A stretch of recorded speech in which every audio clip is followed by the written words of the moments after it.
जय जिजाऊ, जय शिवराय, जय शंभूराजे। मी चंद्रशेखर पवार, ठाणे जिल्हा अध्यक्ष, संभाजी ब्रिगेड। मला सांगण्यात आनंद होत आहे की उद्या आमचे संभाजी ब्रिगेडचे अध्यक्ष ॲडव्होकेट मनोज दादा आकरे यांचा उद्या वाढदिवस आहे 3 तारखेला। उद्या 3/9/2024 उद्या त्यांचा वाढदिवस आहे आणि उद्या ह्या वाढदिवसाला भारतभरामध्ये आमचा हा वाढदिवस साजरा केला जातो।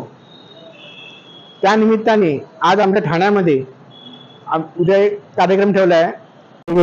ठाणे महानगरपालिकेमध्ये पहिल्या माळ्यावर नरेंद्र बल्लाळ सभागृह आहे, त्याच्यामध्ये उद्या 11:30 वाजता आमचा कार्यक्रम आहे। तर सगळ्यांना कळकळीची विनंती आहे की तुम्ही सगळ्यांनी याच्यामध्ये सामील व्हावं आणि आमचा गौरव वाढवावा। हा आमचे जे कार्यकर्ते आहेत, जे तळागाळाला काम करतात, ऊन पाऊस न बघता जे काम करतात, तसेच आमचे पत्रकार बंधू आहेत, ते पण हिवाळा असो, पावसाळा असो, उन्हाळा असो, तेही तळागाळाला जाऊन काम करतात। त्यासाठी हा जो पुरस्कार आहे, खास त्यांच्यासाठी हा पुरस्कार सोहळा आम्ही आयोजित केलेला आहे। विनंती आहे की संभाजी ब्रिगेडच्या विचाराला जे मानतात त्यांनी यावं, आवर्जून यावं आणि ह्या कार्यक्रमाचा गौरव वाढवावा, हीच आमची इच्छा आहे। जय जिजाऊ, जय शिवराय।